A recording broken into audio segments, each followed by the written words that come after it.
سورة يوسف. أعوذ بالله من الشيطان الرجيم. بسم الله الرحمن الرحيم. ألف لام را تلك آيات الكتاب المبين. إنا أنزلناه قرآنا عربيا لعلكم تعقلون. نحن نقص عليك أحسن القصص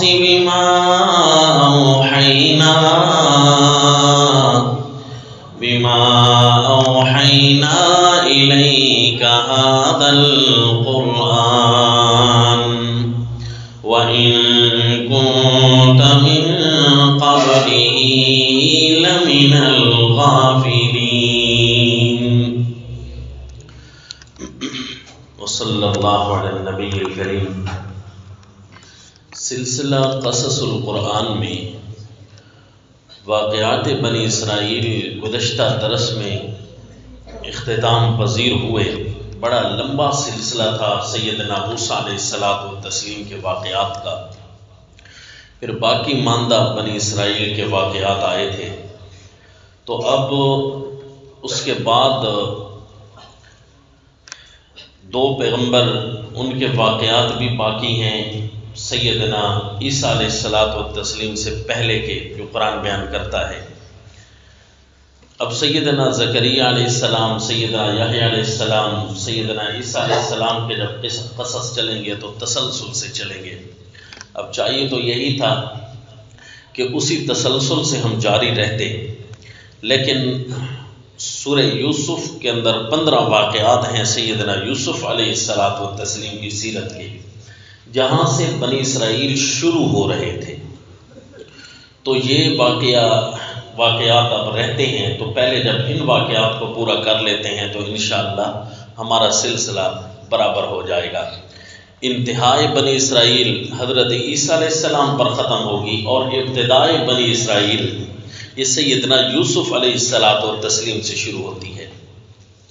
تو اس دوران ہم نے سورہ یوسف حضرت سیدنا ابراہیم علیہ الصلوۃ والتسلیم کے واقعات کے بعد بیان نہیں کی تھی، بلکہ اللہ کے پیغمبر سیدنا ابراہیم علیہ الصلوۃ والتسلیم کے واقعات کے بعد سیدنا یعقوب علیہ الصلوۃ والتسلیم کی ذریت بنی اسرائیل کے واقعات ہم نے بیان کیے تھے. کیونکہ 2 سال پہلے ہمارا جو سلسلہ چل رہا تھا قصص الانبیاء کے حوالے سے، اب تو سلسلہ چل رہا ہے نا قصص القرآن کا، پہلے سلسلہ چل رہا تھا قصص الانبیاء کا. تو اس میں سیدنا یوسف علیہ الصلوۃ والتسلیم کے واقعات چونکہ آ گئے تھے تو اس لیے 1 سال مزید ہم نے وقفہ کیا درمیان میں کہ حضرت ابراہیم علیہ السلام کے واقعات کے بعد بنی اسرائیل کے واقعات باقی شروع کر دیے تھے. یہ لمبا سلسلہ قریب بیان ہونے کی وجہ سے 1.5 سال پہلے بیان ہونے کی وجہ سے اس کو چھوڑا تھا. اب چونکہ وقفہ لمبا ہو گیا ہے اور بنی اسرائیل کے واقعات بھی اختتام پذیر ہو گئے ہیں، بنی اسرائیل کے انتہائی واقعات یعنی جو انتہا کے تھے، تو ابتدائی واقعات جو بنی اسرائیل کے ہیں اب ہم شروع کرتے ہیں کہ بنی اسرائیل کے اصل تو ان کی جو نسل تھی یہ سیدنا یعقوب علیہ الصلوۃ والتسلیم سے شروع ہوئی، جن کو اسرائیل کہتے ہیں علیہ الصلوۃ والتسلیم. تو ان کی اولاد ہے، 12 بیٹے تھے. سیدنا یوسف علیہ السلام بھی ان میں سے ایک بیٹے تھے. تو صرف ان کے جو واقعات ہیں یہ اس کے لیے پوری سورہ یوسف اللہ تعالیٰ نے نازل فرمائی. یہ بھی مشرکین مکہ کا ایک سوال تھا، تو اس سوال کے پیش نظر ہم ان واقعات کا تسلسل چلائیں گے انشاءاللہ. اب قصص سیدنا یوسف علیہ الصلوۃ والتسلیم تسلسل سے، تاکہ ہمارے جو سال کے اختتامی مراحل چل رہے ہیں، ششمائی کے بعد تعلیمی سال بھی اختتام پذیر ہونے لگتا ہے، تو ہم چاہتے ہیں کہ چھٹیوں سے پہلے یہ ہمارا جو ہفتہ وار سلسلہ ہے سورہ یوسف اس میں بیان ہو جائے انشاءاللہ۔ مشرکین مکہ پوچھا کرتے تھے آپ صلی اللہ علیہ وسلم سے کہ یہ مصر میں کیسے بنی اسرائیل آ کر آباد ہو گئے، حالانکہ یہ لوگ تو رہتے تھے شام کے اندر، شام کی بستی دور ہے، مصر دور ہے، تو یہ یہاں کیسے آ کر آباد ہوئے؟ تو اللہ تعالیٰ نے پورا واقعہ بیان کیا کہ تمہیں ہم بتاتے ہیں کہ یہ کیسے بیان ہوئے، کیسے یہاں آ کر آباد ہوئے، لیکن ان کا واقعہ بیان کرتے ہوئے صرف کہانی تو نہیں سننی کہ کہانی کو ایک کہانی کے رنگ میں ہی بیان کیا جائے، ثابت بھی تو اس سے بہت کچھ ہوگا، ان واقعات سے سمجھ بھی تو بہت کچھ آئے گی، تو وہ چیزیں بھی قرآن جا بجا بیان کرے گا کہ بہت اچھا سبق کر کے قرآن بہترین انداز میں یہ دیتا ہے تاکہ اس سے جو ہے عقائد کی صحت بھی ہو جائے، اللہ کی توحید بھی نکھر آئے اور پیارے پیغمبر کی تبلیغ اور آپ کی سیرت پر بھی نظر ہو جائے۔ تو انشاءاللہ جب ہم یہ واقعات پڑھیں گے تو آپ دیکھیں گے کہ ہر واقعے میں یہ چیزیں تو موجود ہوں گی کہ متصرف الاشیاء، متصرف الامور صرف اور صرف اللہ کی ذات ہے۔ اللہ کے علاوہ کسی پیغمبر میں، کسی ولی میں، کسی جن فرشتہ میں یہ طاقت نہیں کہ کوئی بھی اپنی مرضی سے کائنات کے نظام کو چلا سکے، ہوتا وہی ہے جو منظور خدا ہوتا ہے۔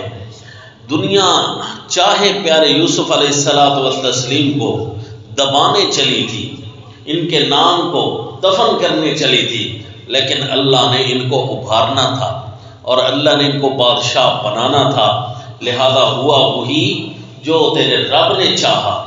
اس پورے واقعے سے سمجھ آیا متصرف الامور، طاقتوں والی ذات، لجپال، پالنہار، مشکل کشا ہے تو صرف اور صرف ایک اللہ تعالیٰ کی ذات ہے۔ اگر انبیاء اپنی مشکلیں دور کر سکتے تو کبھی سیدنا یعقوب علیہ الصلوۃ والتسلیم اتنا نہ روتے رہتے اپنے بیٹے کے لیے۔ واقعہ بیان ہوگا انشاءاللہ تو اس سے سمجھ آئی کہ مشکل کشا انبیاء نہیں ہیں، مشکل کشا اللہ کی ذات ہے۔ متصرف الامور اللہ کی ذات ہے، مرضی اللہ کی چلتی ہے۔ جب پیغمبر مشکل کشا نہیں ہو سکتے تو ولی کیسے ہے جو مشکل کشا ہو جائے؟ لہذا یہ متصرف الامور ہونا، توحید فی التصرف بھی اس کو کہتے ہیں اصطلاح تفسیر میں۔ تو یہ اس صورت میں 4 اسباق میں سے ایک سبق یہ بھی ہوگا۔ پوری صورت بحیثیت عنوان کے مسلسل بیان ہونا وہ ایک اور رنگ ہے جو دور تفسیر میں ہوتا ہے۔ ہم اس رنگ سے بیان کر رہے ہیں کہ قصص سے جو اللہ تعالیٰ ہمیں سمجھانا چاہتے ہیں، واقعات سے جو کچھ ہمیں نظر آتا ہے، اصول تصوف بھی، اصول نیکی کے اسلوب بھی، ظالم اور مظلوم کی دنیا بھی اس سے کیسے سمجھ آیا کرتی ہے، تو ہم اس نظر سے انشاءاللہ پڑھیں گے۔ اور اسی طرح دوسری چیز اس صورت سے نظر آئے گی کہ ہر چیز کا جاننے والا صرف اور صرف ایک اللہ ہے، عالم الغیب ذات صرف اللہ ہے۔ توحید فی العلم بھی اس کو کہتے ہیں کہ اگر اللہ کے علاوہ انبیاء کرام کم از کم اتنی شخصیت ہوتے ہیں کہ ان کو یہ رتبہ نیکی میں حاصل ہوتا ہے، یہ کم از کم عالم الغیب ہوتے، لیکن یہ جب عالم الغیب نہیں ہے، پیارے یعقوب علیہ السلام پریشان تو رہے پر اپنے بیٹے کو ڈھونڈ نہ سکے، تو جو عالم الغیب انبیاء نہ ہوں تو پھر اور کون ہے کائنات میں ایسی ہستی جو عالم الغیب ہوتی ہے؟ عالم الغیب صرف اور صرف ایک اللہ ہے جس نے پیارے یوسف کو کنویں سے نکالا، جیلوں کی سیر کرائی، بادشاہ بنا کر اپنے باپ سے ملوا دیا۔ یہ اللہ تعالیٰ کی ذات ہے۔ اور اسی طرح اس صورت سے ایک تیسرا سبق بھی ظاہر ہوگا، تسلیت المصائب، کہ مصیبتیں آ جایا کرتی ہیں سچائی کی خاطر، مشن حق کی خاطر، مصیبتیں، تکالیف یہ زندگی کا حصہ بن جایا کرتی ہیں، لیکن یہ جو تکلیفیں آیا کرتی ہیں ایک تو ہوتی ہیں نا سزا کے طور پر، کسی کو اللہ اس کے گناہوں کی سزا دے رہا ہوتا ہے، لیکن کبھی کبھی آتی ہیں، بظاہر تو تکلیفیں ہوتی ہیں لیکن وہ ترقی کے منازل طے کر رہا ہوتا ہے، اللہ اس کا عوض بہت بڑا دینا چاہتا ہے۔ بندہ یہ سمجھتا ہے میرے اوپر تکلیف آئی ہے، لیکن حقیقت یہ ہے وہ تکلیف نہیں ہوتی، اللہ اسے اعزاز اور سربلندیاں نصیب کر رہا ہوتا ہے۔ ذریعہ یہ اختیار کیا تاکہ کائنات والوں کو بھی نظر ہو جائے کہ ہم کچھ اور چاہتے ہیں اور اللہ کچھ اور کرنا چاہتے ہیں۔ پھر یہ اللہ تعالیٰ تسلیت المصائب بھی اس صورت میں ارشاد فرمائیں گے، توحید فی التصرف بھی ہوگی اور توحید فی العلم بھی ہوگا ان 15 واقعات کے اندر، اور اسی طرح تسلیت المصائب بھی ہوگی۔ اور چوتھی اہم چیز جو اس صورت میں مزید نظر آئے گی کہ مشرکین مکہ کو جواب دیا جا رہا ہوگا جسے تم نبی نہیں مانتے، وہ تو من و عن پچھلے انبیاء کے ہسٹری اور تاریخ تمہیں سنا رہا ہے، یہی تو دلیل ہے کہ یہ اللہ کا پیغمبر ہے، وہی ہوئی ہے تو سنا رہا ہے نا۔ ذالک من انباء الغیب نوحیہ الیک، یہی تو غیب کی خبریں ہیں جو اللہ کے پاس ہی تو تھی نا، اللہ کے علاوہ تو غیب کوئی نہیں جانتا۔ تو اللہ اپنے نبی کو جب کوئی بات بتا رہا ہوتا ہے، یہ اس کی صداقت کی دلیل ہے کہ واقعی یہ نبی ہیں جو اللہ کی بتائی ہوئی باتیں آگے بیان کر رہے ہیں، یعنی صداقت نبی صلی اللہ علیہ وسلم۔ توحید فی التصرف، توحید فی العلم، تسلیت المصائب، صداقت نبی صلی اللہ علیہ وسلم، ان واقعات سے نظر آئے گی۔ اور جی سیدنا یوسف علیہ السلام و تسلیم کے واقعات کیسے شروع ہوتے ہیں کہ کیسے شام میں رہنے والے اللہ کے پیغمبر حضرت ابراہیم علیہ السلام کے پوتے حضرت یعقوب علیہ السلام و تسلیم حضرت اسحاق علیہ السلام کے بیٹے تھے، تو یہ سارے رہتے تھے حضرت یعقوب علیہ السلام و تسلیم جو حضرت ابراہیم علیہ السلام کے پوتے ہیں، یہ تو رہتے تھے شام میں۔ مصر میں کیسے آئے؟ تو اللہ تعالیٰ نے ابتدائی وہ واقعہ بیان کیا کہ جب حضرت یوسف علیہ السلام پیدا ہوئے، ابھی بچے تھے اور لڑکپن میں آ کر انہوں نے خواب دیکھا تھا، وہاں سے اس قسط کی ابتدا ہوتی ہے۔ چنانچہ فرمایا اعوذ باللہ من الشیطان الرجیم بسم اللہ الرحمن الرحیم الف لام را تلک آیات الکتاب المبین۔ حروف مقطعات کا معنی اللہ بہتر جانتا ہے، یہاں کچھ علم تفسیر کی باریکیاں ہیں تو یہ اپنی نشست اور اپنی جو محفل ہوتی ہے دور تفسیر کی وہاں بیان کی جاتی ہیں۔ تلک آیات الکتاب المبین، یہ آتے ہیں روشن کتاب کی۔ انا انزلناہ قرآنا عربیا، ہم نے اس کو نازل کیا ہے عربی قرآن بنا کر، یعنی عربی زبان میں، لعلکم تعقلون، تاکہ تم سمجھ سکو اے اولین مخاطبین، یعنی جو اولین مخاطبین قرآن کے تھے وہ تھے صحابہ، وہ تھے عربی زبان والے، تاکہ تم سمجھ سکو ہم نے اس قرآن کو عربی میں نازل کیا ہے۔ نحن نقص علیک احسن القصص بما اوحینا الیک ھذا القرآن۔ چلے ایک فتویٰ بھی آپ کو بتا دوں کہ قرآن عربی میں ہے تو کیا عجمی زبان کو بندہ سیکھ سکتا ہے عربی کو چھوڑ کر؟ تو یاد رکھیے مثلا انگلش ہے یا پشتو ہے یا کوئی بھی اور زبان ہے، کیا بندہ اس کو زیادہ ٹائم دے سکتا ہے عربی کو چھوڑ کر؟ تو یاد رکھیے فتویٰ تو اس بات پر ہے کہ جتنا عربی آتی ہو دوسری زبانوں کو اتنا ٹائم دینا تو جائز ہے۔ اگر عربی کو ٹائم نہیں دیا اور اسے پس پشت ڈالا اور دوسری چیزوں کو وقت زیادہ دیا تو عین ممکن ہے وہ عند اللہ جائز نہ ہو۔ لہذا فتوے سخت بھی ہیں، نرم بھی ہیں، لیکن ایک سخت فتویٰ تو یہاں تک ہے کہ عجمی زبان سیکھنا حرام ہے جب تک کہ عربی نہ آتی ہو۔ کیوں جی؟ ہمارا دین اسلام اللہ نے نازل کیا ہے قرآن، اتنا بھی فتویٰ تو موجود ہے، کیا کہہ سکتے ہیں جی عند اللہ کیا چیز ہے؟ حقیقت حال تو یہ ہے کہ جو چیز اللہ نے نازل کی ہو ہمیں پہلے تو وہی سمجھنی چاہیے نا جی۔ باقی ساری زبانوں کا خالق اللہ ہے، لیکن اللہ نے جو چیز ہماری رہنمائی کے لیے نازل کی ہے وہ آنی چاہیے۔ اور پھر یہ الگ بات ہے کہ عربی آتی نہ ہو اور عربی علوم میں بندہ دخل اندازی دے تو یہ ظلم پر ظلم ہو جائے گا۔ جس طرح انگلش نہ آتی ہو اور بندہ انگلش کی کتابوں میں دخل اندازی دینا شروع کر دے اور اس کے اندر قیافے ملانا شروع کر دے کہ یہاں یہ فگر آتا ہے اور یہاں یہ ہنسا آتا ہے اور یہاں یہ وہ، ہر کوئی کہے گا بھائی انگلش کی تو ابھی تک تحقیقات جاری ہیں، آپ کو ایک چیز آتی نہیں ہے، آپ اس میں دخل کیوں دے رہے ہیں؟ تو اسی طرح عربی جب نہ آتی ہو تو اس میں دخل اندازی جائز نہیں ہوتی۔ بڑا بندے کو آسان لگتا ہے نا کہ میں تھوڑی سی عربی پڑھ لوں، ترجمہ آ جائے گا، عرب میں سال ڈیڑھ رہا ہوں تو مجھے ترجمہ آ جائے گا تو میں بھی ایک ترجمہ قرآن لکھ دوں۔ جی خیال تو یہی آتا ہے نا کہ آسان ہے جی، عربی جو ہے میں سال دو وہاں لگاؤں گا، ویسے 3-4 سال کوئی وہاں لگا لے، 20 سال لگا لے، عربیوں کے ساتھ گپ شپ لگاتے ہوئے عربی آ جاتی ہے تو ترجمہ قرآن میں بھی لکھ لوں گا۔ تو اسے صرف علوم عربیہ کی تھوڑی سی سیر کرائیں۔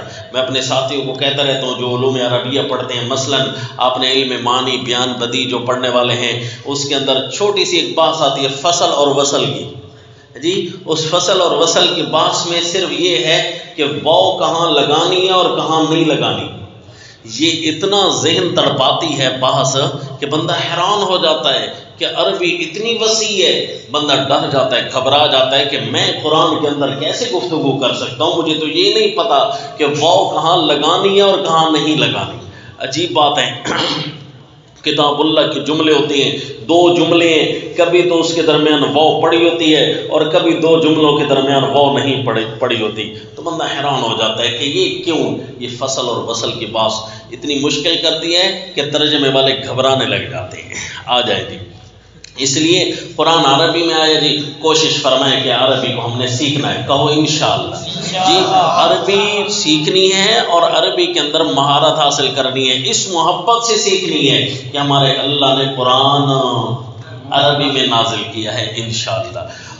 اور یہ الگ بات ہے کہ عربی سیکھے تو ضرور، لیکن عربی کے اندر آپ وہ مہارت حاصل نہیں کر سکتے جو انبیاء کو حاصل ہوتی ہے، کیونکہ اتنی وسیع تر زبان ہے۔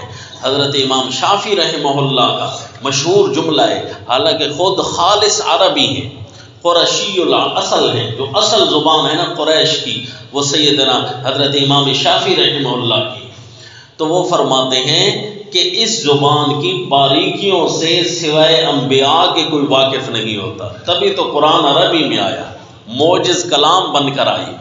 لیکن قرآن کی زبان کو کم از کم بندہ سیکھے تو صحیح، اپنے اللہ کے میسیجز پڑھے تو صحیح کہ قرآن میسیج کیا بھیجتا ہے اور کس مزاج میں بھیجتا ہے۔ جی جب آپ کسی دوست کو میسیج بھیجتے ہیں تو بے شک اسی میسیج کے الفاظ میں ہی غصہ، محبت، پیار، اس مزاج کو الفاظ سے ہی جانچا جا سکتا ہے کہ بھائی یہ مجھ سے سختی میں بول رہا ہے کہ نرمی میں بول رہا ہے، الفاظ سے ہی پتہ چل جاتا ہے نا۔ تو جو غیر زبان والا ہوتا ہے وہ الفاظ پڑھ کر اس سے وہ مزاج نہیں محسوس ہوگا، وہ کہے گا بھائی اس کا ترجمہ تو یہ ہے لیکن اس کے اندر مزاج کون سا استعمال ہوا پڑا ہے وہ نہیں سمجھ سکے گا۔ ہم نے انشاءاللہ عربی ایسی پڑھنی ہے کہ اس کے مزاج تک داخل ہونا ہے کہ انشاءاللہ، تبھی تو اللہ تعالیٰ کی باتیں سمجھ آئیں گی اور ہمارے اللہ ہم سے خوش ہوں گے۔ آئیے جی، فرمایا نحن نقص علیک احسن القصص بما اوحینا الیک ھذا القرآن۔ باقی انگلش سیکھنا کوئی حرام نہیں ہے، یاد رکھنا۔ میں بھی انگلش کا اسٹوڈنٹ ہوں، ابھی بھی میں انگلش سیکھ رہا ہوں، لیکن پہلے تو اللہ پاک نے 10 سال عربی میں گزارے تو یہاں پڑھے، انشاءاللہ پھر وہاں جائیں گے۔ اسی طرح گپ شپ ہے جس کو آپ کنورسیشن کہہ سکتے ہیں، عربی میں محادثہ کہتے ہیں۔ گپ شپ لگانا انگلش میں تب جائز ہے جب عربی میں گپ شپ لگانا آتا ہو، تو پہلے ہم عربی کی گپ شپ سیکھتے ہیں، پھر اس کے بعد جا کر انگلش کی گپ شپ کو تھوڑا ٹائم دیتے ہیں، کیونکہ جی سرکاری زبان ہے، جو بھی انٹرنیشنل سطح کی زبان ہو آپ سیکھ سکتے ہیں تاکہ آپ کو فوائد حاصل ہوں، لیکن پہلے عربی تو جی ویسے اس پر حرمت کا فتویٰ یوں نہیں لگانا کہ بحیثیت انگلش کے وہ حرام ہے، کیوں جی صحابہ اکرام کی زبان بھی انگلش تھی۔ جی سیدنا صہیب رومی رضی اللہ تعالیٰ عنہ یہ انگریز صحابی تھے، رضی اللہ تعالی عنہ. بحیثیت زبان کے حرام نہیں ہے جی، بحیثیت زبان کے کوئی چیز غلط نہیں ہوتی. البتہ عربی سے فوقیت سرائکی کو دے دینا یہ بھی تو جائز نہیں ہے. آ جائے جی. نحن نقص علیک احسن القصص، ہم آپ پر بیان کر رہے ہیں عمدہ واقعہ، عمدہ بیان. بما اوحینا الیک ھذا القرآن، بسبب اس بات کے کہ ہم نے، بوجہ اس بات کے کہ ہم نے قرآن آپ کی طرف وحی کیا ہے. وَإِن كُنتَ مِن قَبْلِهِ لَمِنَ الْغَافِلِينَ، اور اس سے پہلے آپ تھے البتہ بے خبر میں سے. بے خبر لوگ جنہیں پتہ نہیں ہوتا. میرے پیغمبر آپ بھی بے خبر تھے کہ اتنا بڑا واقعہ کائنات میں ہوا ہے، یہ کہ کس طرح ہوا ہے آپ کو پتہ نہیں تھا. ہم نے وحی کیا ہے تو آپ کو سمجھ آئے گی. اور یہ پہلا واقعہ شروع ہوتا ہے. اذ قال یوسف لأبیہ یا ابتی انی رأیت احد عشر کوکبا والشمس والقمر رأیتهم لی ساجدین. جب فرمایا سیدنا یوسف علیہ السلام نے اپنے ابو کو، یا ابتی، اے میرے پیارے ابو جی. قربان جاؤں، نیک لوگوں کا انداز تخاطب اپنے بڑوں کے ساتھ کتنا عمدہ ہوتا ہے. لہذا اپنے والدین کے ساتھ گفتگو کرتے ہوئے یہ محسوس نہیں ہونا چاہیے دوسرے آدمی کو کہ یہ بڑا کھینچا گفتگو کر رہا ہے. باپ کچھ پوچھنا چاہتا ہے اور یہ کچھ جواب دینا چاہتا ہے. باپ چاہتا ہے تفصیل سے جواب دے اور یہ شارٹ میں جواب دے کر بھاگنا چاہتا ہے. نہیں جی، قل لہما قولا کریما، کہ آپ والدین کے ساتھ اس انداز میں گفتگو کر رہے ہوں کہ اگر غیر کوئی آ کر دیکھے تو اس کو سمجھ آ جائے کہ احترام ٹپکتا ہوا نظر اسے آنے لگ جائے. قل لہما قولا کریما، ان کے ساتھ بات بڑے کرم اور اخلاص والی کرنی ہے. تو جس طرح سیدنا یوسف علیہ السلام فرما رہے ہیں، یا ابتی، اے میرے پیارے ابو جی، انی رأیت احد عشر کوکبا والشمس والقمر. یہاں پر ایک لطیفہ یاد آ گیا، اگر آپ اجازت دیں تو سناؤ. اسی طرح والدین کو بھی چاہیے کہ وہ ذرا ان بچوں کی حوصلہ افزائی کریں، نہ یہ کہ وہ احترام میں بولنے لگے. جس طرح ہم نے ایک طالب علم بیچارے کو سمجھا کر بھیجا، جب گھر جائیں تو والدین کے ساتھ آپ نے ہاتھ دیتے ہوتے سلام. اس نے کہا نا جی ہمارے یہاں تو یہ رواج نہیں ہے. ہم نے کہا بھئی آپ سلام کریں گے، گھر جائیں گے وہاں والد صاحب کو بھی ملیں گے. تو اس نے جا کر بڑے تلفظ کے ساتھ بیچارے نے گھر جا کر سلام کیا. تو اس کے والد نے جو جواب دیا تو نہیں دل چاہتا کہ بندہ بیان کرے، تو اس بیچارے کا دل ٹوٹ گیا.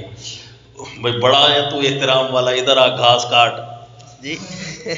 ٹھیک ہو گیا جی. اس نے کہا کاٹتا ہوں. واپسی پر اس نے ہمیں یہ رپورٹ دی. اب ہمارے پاس کوئی جواب نہیں تھا کہ اب ہم اس کو مزید کیسے فضائل سنائیں. تو لہذا ان کو بھی چاہیے بچوں کی، آپ کے اپنے بچے ہوں گے، ان کی تربیت عمدہ انداز سے کریں. ہوتا ہے ماحول کو توڑنا ہے، برے اثرات کو توڑنا ہے اور اچھی گفتگو سکھانی ہے.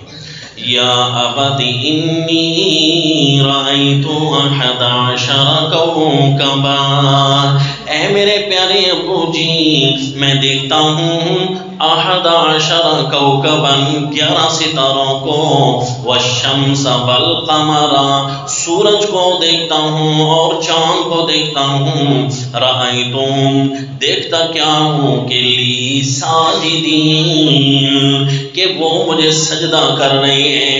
ابو جی بڑا حیران کن خواب مجھے آیا ہے، 11 ستارے سورج اور چاند مجھے سجدہ کر رہے ہیں. خواب کے اندر میں نے دیکھا یہ رأیت، انی رأیت، میں نے دیکھا 11 11 ستاروں کو. دیکھا کہاں جی؟ خواب میں دیکھا، کیونکہ آگے لفظ آ رہا ہے نا لا تقصص رؤیا کا. تو آپ نے فرمایا یا بنیا، سیدنا یعقوب علیہ السلام بیٹے کے ساتھ کتنا عمدہ بولتے ہیں جی. بچوں کے ساتھ گفتگو ایسے کریں کہ ان کا حوصلہ بڑھے، حوصلہ افزائی کرنی چاہیے جی یا بنیا اے میرے پیارے بیٹے لا تقصص رؤیاک علی اخواتک نہ بیان کرنا اپنا خواب اپنے بھائیوں پر۔ اے میرا پیارا بیٹا پہلے تو یہ بات سمجھنا یہ خواب کسی اور کو نہیں سنانا، حتیٰ کہ بھائیوں کو بھی نہیں بتانا۔ فَيَكِيدُوا لَكَ كَيْدًا ایسا نہ ہو کہ وہ تیرے بارے میں کوئی تدبیریں نہ چلنے لگ جائیں، کوئی چالیں نہ چلنے لگ جائیں۔ ہو سکتا ہے مذاق بنا لیں تو دل جو ہے نا غمگین ہو جاتا ہے کہ میں نے کوئی غلطی کی ہے خواب دیکھ کر، ممکن ہوتا ہے جی۔ تو اس لیے فرمایا یہ خواب تو کوئی اور ہے اور عوام اسے کچھ سادہ نہ سمجھ لے، یہ خواب تو کچھ اور کہہ رہا ہے، عوام اگر سادہ سمجھ لے گی کوئی بھی ہلکا جملہ بول بیٹھے گی تو یہ خواب تو نبوت کا خواب ہے، تو کہیں ایسا نہ ہو کہ گناہگار نہ ہو جائیں۔ فَيَكِيدُوا لَكَ كَيْدًا ابتدائی مرحلے میں آپ سمجھا رہے ہیں کہ دھیان کرنا یہ خواب اپنے بھائیوں کو نہ بتانا۔ إِنَّ الشَّيْطَانَ لِلْإِنسَانِ عَدُوٌّ مُّبِينٌ بے شک شیطان انسان کے لیے دشمن ہے بڑا واضح، یہ ہر سیدھے کام کو الٹ کرنے کی کوشش کرتا ہے۔ تو اللہ کے پیغمبر کو خواب سنایا نا تو آپ تعبیر بتانے سے پہلے تدبیر بتانے لگ گئے۔ تعبیر بتائیں گے، ابھی تدبیر پہلے سمجھا دی میرا بیٹا یہ خواب بیان نہ کرنا، طریقہ کار یہ ہے۔ اب خواب کیا کہتا ہے؟ وَكَذَلِكَ يَجْتَبِيكَ رَبُّكَ وَيُعَلِّمُكَ مِن تَأْوِيلِ الْأَحَادِيثِ یہ تیرے رب کا کمال ہے کہ تیرا رب تجھے چن رہا ہے۔ وَيُعَلِّمُكَ مِن تَأْوِيلِ الْأَحَادِيثِ اور تیرے خواب سے لگتا ہے مشکل باتوں کا انجام اللہ تجھے سکھا دے گا۔ ایک تو اللہ تجھے چنے گا یعنی نبوت سے سرفراز کرے گا، اور دوسرا کہ اللہ تعالیٰ تجھے مشکل کاموں کا انجام، سورج کتنی مشکل چیز ہے نا، یہ سامنے سجدہ ریز ہو رہا ہے تو اس کا مطلب ہے مشکل تدبیریں تیرے چٹکی میں آ کر حل ہو جائیں گی۔ یجتبیک ربک ویعلمک من تأویل الاحادیث ویتم نعمتہ علیک وعلی آل یعقوب یہ نعمت اللہ تیرے اوپر بھی پوری کرنا چاہتا ہے اور یہ اولاد یعقوب پر یہ نعمت اللہ پوری کرنا چاہتا ہے۔ یہ یعقوب کی اولاد پر اللہ کا ایک احسان آنے والا ہے کہ اللہ میری اولاد میں نبی بنا رہا ہے۔ کما اتم علی ابویک من قبل ابراہیم و اسحاق جیسے اللہ نے یہ اعزاز اور یہ نعمت تیرے پہلے باپ حضرت اسحاق علیہ السلام اور ان کے باپ حضرت ابراہیم علیہ السلام پر نعمت پوری کی۔ ابراہیم علیہ السلام کے بیٹے کو بھی اللہ نے نبی بنایا، اسماعیل علیہ السلام اور اسحاق علیہ السلام، اور اسی طرح اسحاق علیہ السلام کے بیٹے کو بھی اللہ نے نبی بنایا، سیدنا یعقوب علیہ السلام۔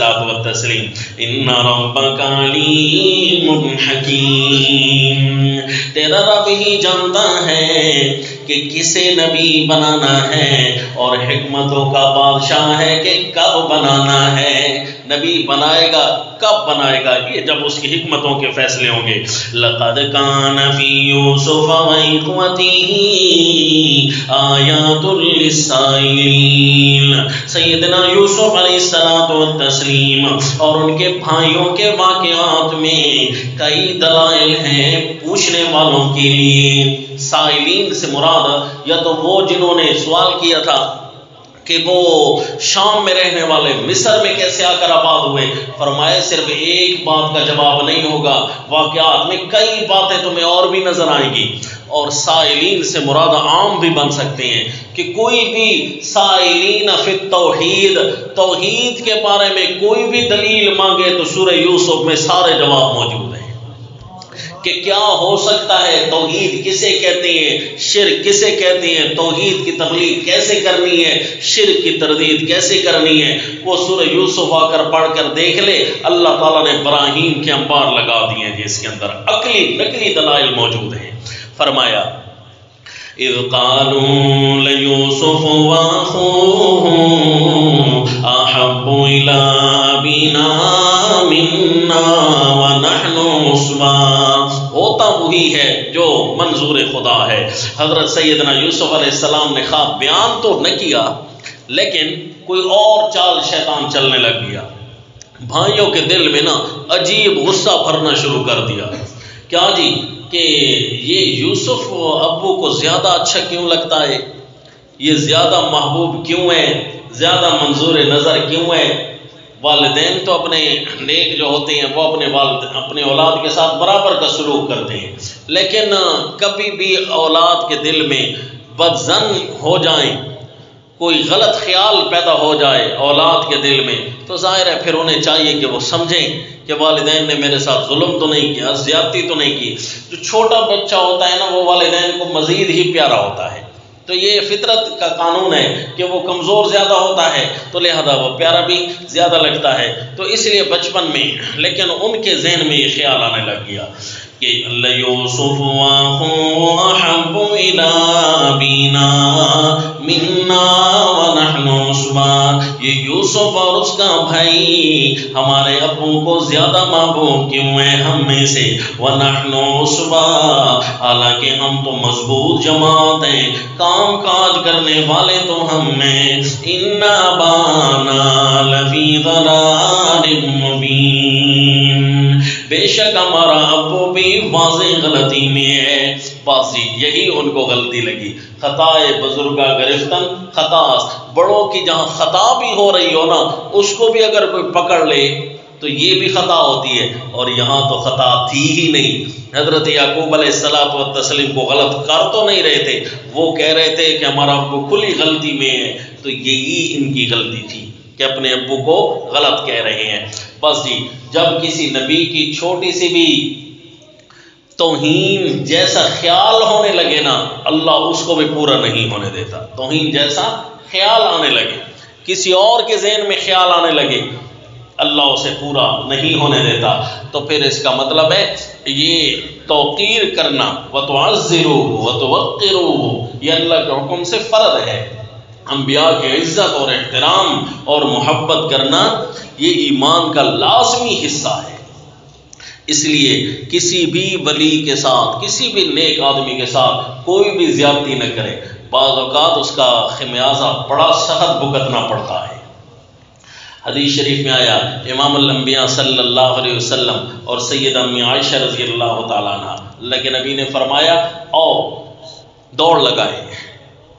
حضرت سیدہ امی عائشہ رضی اللہ تعالیٰ عنہ، کیونکہ اللہ کے نبی اپنی مستورات کو بھی راہ جہاد کے لیے تیار کیا کرتے ہیں، یعنی طاقتور ہونا چاہیے جسم، اور اپنی ازواج کے لیے فریشمنٹ کا انتظام بھی ہونا چاہیے۔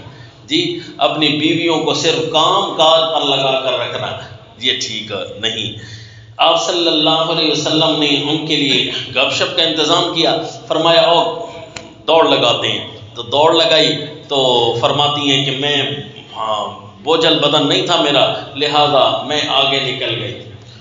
دوسری دفعہ پھر اللہ کے نبی نے فرمایا ایک دفعہ کچھ عرصے بعد کہ آؤ پھر دوڑ لگاتے ہیں، دوڑ لگائی تو اللہ کے نبی آگے نکل گئے۔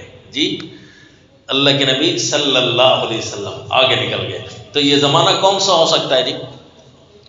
یہ 53 سال سے عمر زیادہ چڑھ چکی تھی، 53 سال سے، کیونکہ 63 سال عمر تھی نا، 10 سال مدینہ میں رہے اور 53 سال مکہ میں رہے، اور یہ مدینہ کی بات ہے جی، ہجرت کے بعد کا واقعہ ہے۔ تو ہجرت کے بعد کی یہ دوڑ ہے، اس کا مطلب ہے 53 سال کی عمر میں بھی دوڑ اچھی خاصی۔ یہ مجاہد اسی کو ہی کہتے ہیں صلی اللہ علیہ وسلم۔ صحت کو بڑا عمدہ ہونا چاہیے، اپنے آپ کو بوڑھا فرض نہیں کر لینا ہے جی، انشاءاللہ طاقتور رہنا ہے، ہوشیار رہنا ہے، اپنی خوراکوں کو صحیح کرنا ہے اور صحت کی قدر کرنی ہے، اور رسول اللہ صلی اللہ علیہ وسلم کے طور اطوار کو چلنے میں، دوڑنے میں، بھاگنے میں، کام کاج کرنے میں اسی طرح رکھنا ہے جی۔ گھوڑ سواری بھی کرنی ہے، کہو انشاءاللہ، انشاءاللہ کہو گے تو اللہ گھوڑے کا انتظام کریں گے، انشاءاللہ کہیں گے، اللہ تعالیٰ گھوڑا نصیب فرمائے گا، تو وہاں پر ہم دوڑ لگائیں گے انشاءاللہ۔ تو پھر تب جا کر جسم طاقتور ہوتا ہے۔ تو اللہ کے نبی نے فرمایا عائشہ تل کا بتل کا، وہ جو ایک دن تو مجھ سے آگے نکلنے لگی تھی نا، اللہ تعالیٰ نے آج پھر مجھے آگے کر دیا، بدلہ برابر سرابر ہوا، کیونکہ اللہ تعالیٰ کو یہ پسند نہیں آتا کہ میرے نبی سے کوئی ایک قدم آگے ہو جائے۔ تو یہ بظاہر گستاخی نہیں تھی، لیکن خیال سا اٹھ سکتا تھا، اللہ نے وہاں بھی راستہ بند کر دیا۔ اسی طرح قرآن میں اس لفظ سے بھی منع کر دیا جہاں گستاخی کا شائبہ نکلتا تھا نبی صلی اللہ علیہ وسلم کے لیے، فرمایا لا تقولوا راعنا، میرے نبی کو رائنا کا جملہ نہ کہا کرو۔ مثلا آپ صلی اللہ علیہ وسلم کے محفل میں بیٹھے بیٹھے صحابہ کرام کو کوئی بات سمجھ نہ آتی تو فرماتے رائنا، جس طرح ہوتا تھا ان کا اپنا دستور نظام کہ اللہ کے نبی ہمارا خیال کیجیے، دوبارہ بتا دیجیے۔ تو یہودیوں کو یہ واقعہ مل گیا، لیم بِأَلْسِنَتِهِمْ مَطَعْنًا فِي الدِّينِ، انہوں نے دین میں تانا مارنے کے لیے، برے برے نظریوں کی بنیاد رکھنے کے لیے ذرا زبان کو ٹیڑھا کر کے اس لفظ کو استعمال کرنے لگے۔ اللہ نے پورے لفظ پر بھی رکاوٹ ڈال دی کہ یہ لفظ آئندہ نہیں کہنا، لیکن ان کی زبان سے تو یہ لفظ نکل گیا نا، اِنَّا أَبَانَا لفی ضلال مبین، ہمارا وہ بڑی غلطی میں ہے، بس یہ کہنے کی دیر تھی جی، ان کو اپنی اس غلطی کی سزا پھر بھگتنا پڑی۔ اس لیے ایک دوسرے کا عزت احترام کیا کریں، کسی کو پتہ ہے ہم میں سے کون ولی ہے، لہذا تانا بھی نہیں دینا ایک دوسرے کو، بھائی تو ولی ہو نہیں سکتا، خصوصاً طلباء کرام، لیکن احترام کریں جی۔ تمام طلباء جو ہوتے ہیں اللہ کے مہمان ہوتے ہیں، اسی طرح جو بزرگ ہوتے ہیں ان کا بھی احترام کرنا چاہیے۔ کوئی بندہ نیکی کر کے آ رہا ہوتا ہے، بعض اوقات اس کا خمیازہ بڑا بھگتنا پڑتا ہے، تو مشورہ کرنے لگے کہ اب ہم کیا کریں۔ سیدنا یعقوب علیہ السلام والتسلیم تو بڑی غلطی میں ہیں، تو انہوں نے کہا جی اس کا ایک اہم مشورہ ہمارے پاس ہے، اس یوسف کو راہ سے ہٹا دیتے ہیں، نہ یوسف رہے گا نہیں، محبت اس کے ساتھ کون کرے گا۔ یہ ان کی بھول تھی کہ یوسف کو راہ سے ہٹانے کی دیر ہے، محبتیں تیز ہو جائیں گی۔ جو بیٹا نظروں سے اوجھل ہو جائے، باپ اسی کے غم میں رونا شروع ہو جاتا ہے، لیکن ان کے ذہن میں خیال کیا تھا، اس کو راستے سے ہٹائیں گے تو محبتیں ہمارے لیے خالی ہو جائیں گی۔ یخل لکم وجہ ابیکم وتکونوا من بعدہ قوما صالحین، اگر یوسف کو راستے سے ہٹانا گناہ ہوا نا تو بعد میں توبہ بھی کر لیں گے، نیک لوگ بن جائیں گے جی۔ تو یہ ان کی غلطی تھی، یہ ان کے ذہن میں خیال تھا۔ کیسے ان کا آگے مشورہ ہوا انشاءاللہ آئندہ درس میں، وما علینا الا البلاغ۔